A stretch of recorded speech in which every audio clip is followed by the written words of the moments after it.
Hi, hello, my name is Megan, and I am a business coach for chaotic, witchy, and leftist entrepreneurs who want to make money and a difference in their communities. So let's get into everything I wish I knew before I started my business. Number one, I really recommend being open about your business's finances with your partner. So how did I learn this lesson? Well, I kind of learned it the hard way. I believe it was like 2021, late 2021 or early 2022, and I had been in business since October of 2020. It had been over a year, and I guess I just expected myself to be making more money than I was, and I kept thinking it was about to turn around. Things were about to blow up, and so I didn't have to tell my partner that I was struggling in the business financially because it was about to change. This is a really dangerous mindset to get into, kind of sort of hiding things from your partner, not lying, but sort of withholding information, sort of lies of omission, you know? And I know every partnership is different in how they talk about money, but in my partnership, we're very open about everything, including money.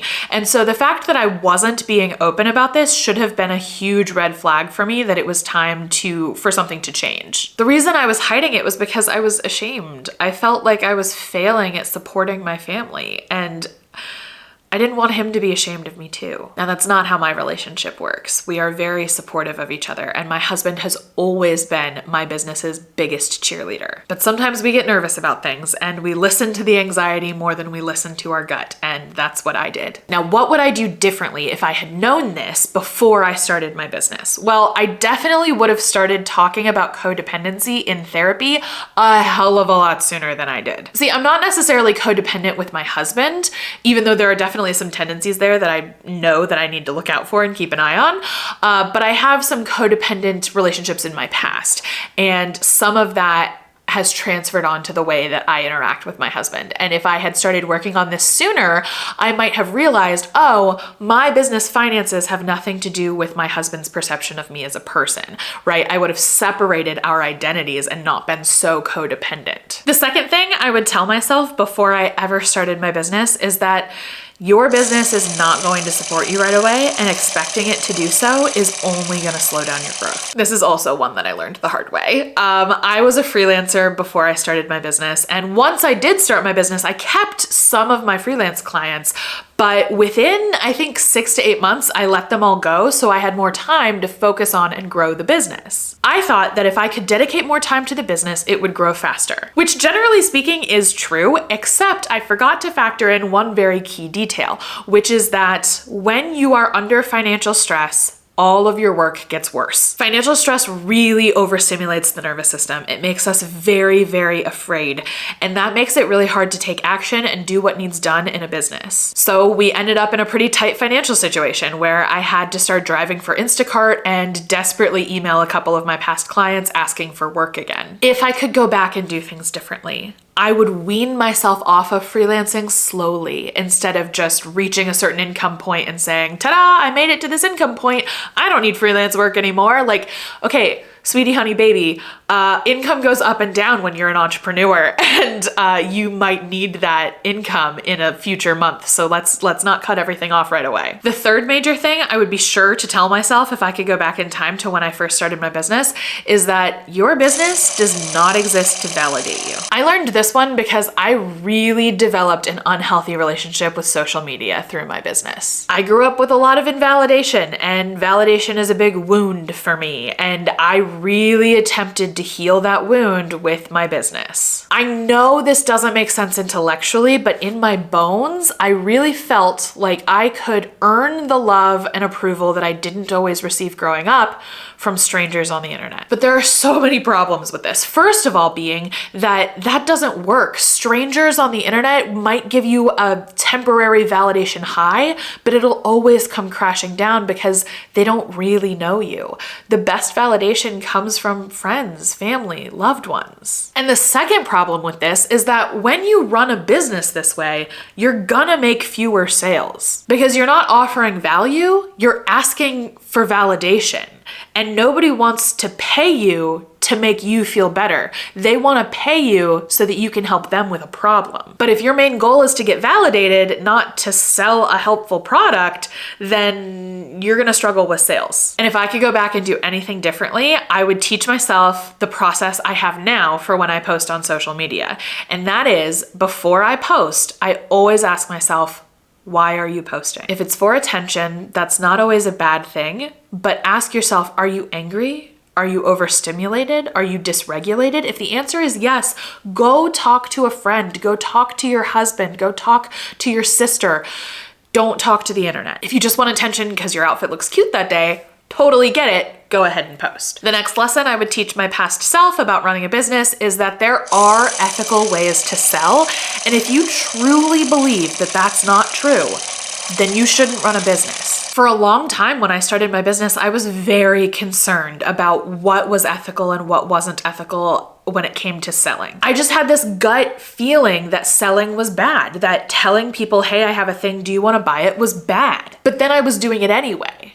And so it led to this really painful cognitive dissonance of I want to make money, but I also don't want to take money from anybody. I kind of just want money to appear out of nowhere. And that's just not how it works. And there are ethical ways to ask people to pay you. For instance, giving them something of really high value in return. How did I learn all of this? Well, I kind of sold unethically for a while. I encouraged feelings of FOMO. I manufactured false scarcity.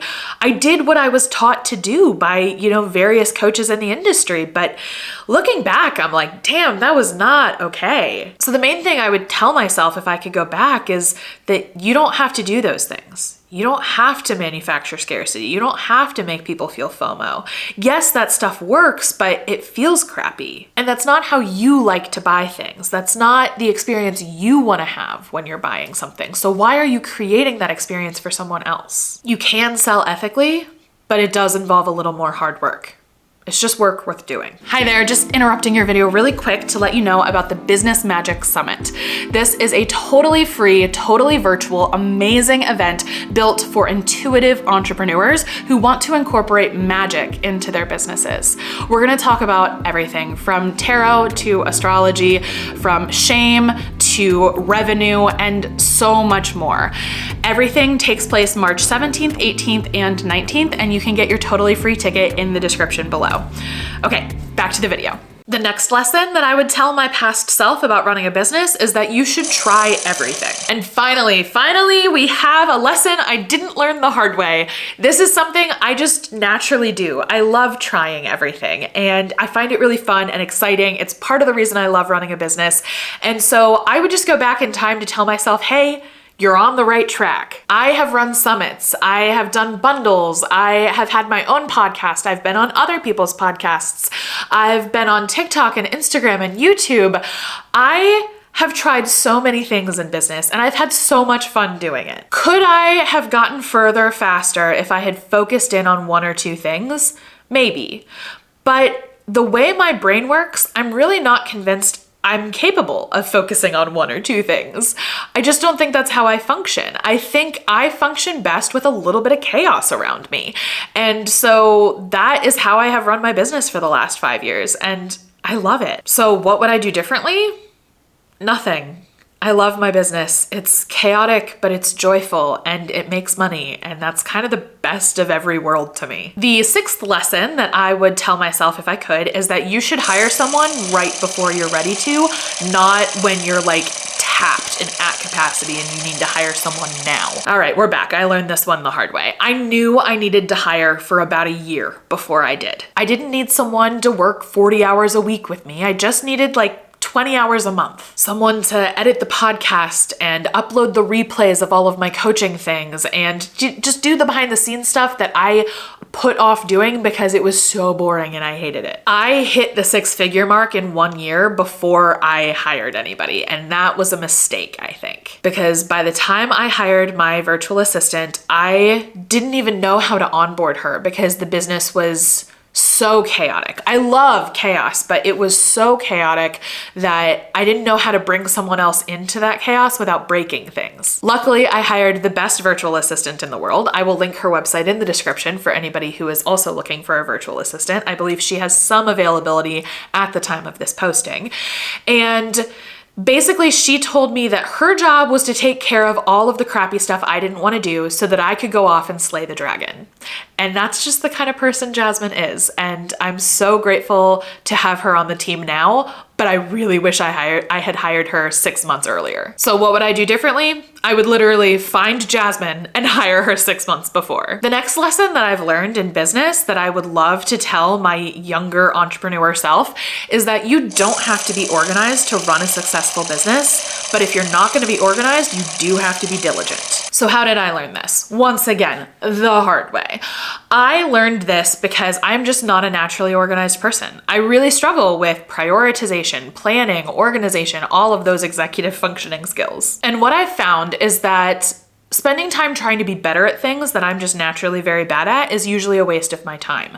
So instead, if I'm not going to be organized, instead I have to be diligent. What does that mean? It basically means if I can't put together a to-do list of everything that needs done before an event, then what I have to do instead is make everything in my chaotic kind of way, but right before the event, I have to go through and test and check everything. What I would do differently in this regard is related to the previous point, because what I would do differently here is I would hire Jasmine sooner and have her check everything for me, which is kind of what we do now. The 8th lesson that I would tell my past self is a tough one for me, but it really is true, and it's that followers are a vanity metric. A vanity metric is basically a number that looks nice and shiny, but doesn't actually have that much impact on your business.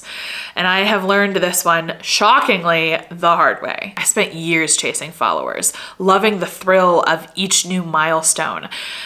But the milestones didn't always come with a bump in income. For example, my email list is over 10,000 subscribers. Ask any email marketer, a list that size should be making you 6 figures easily. But I didn't make 6 figures in 2024, even with that size of a list. The truth is, all the followers in the world are not going to do you any good if you can't convey the value of what you're selling to them. So what would I do differently? I would not wait to sell, because that's kind of what I did. I was like, I'll accrue a following, I'll build a community, and then I'll sell to them.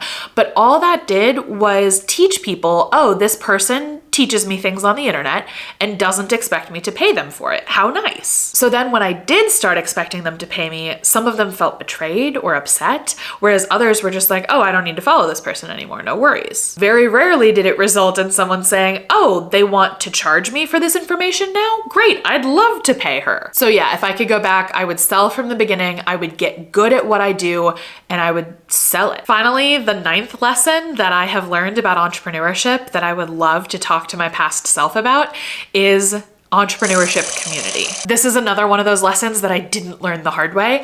I actually joined an entrepreneurship community like 3 days after I started my business, and I love it. I'm still in that community, and it's so special and helpful to be in community with other people who run their own businesses and get it. So what would I do differently? Absolutely nothing. I would go back in time and shake my own hand and congratulate her for making such a good decision so early on in my business. Oh, and by the way, if you are looking for a community of like-minded entrepreneurs, I highly recommend you join us inside the High Priestess Business Mastermind, link in the description. My business journey has been anything but linear. It has been utterly euphoric and totally devastating. But I'll be honest, I love my job. And I really hope that these stories help you grow your business faster, easier, and with more joy. And I will see you all next week.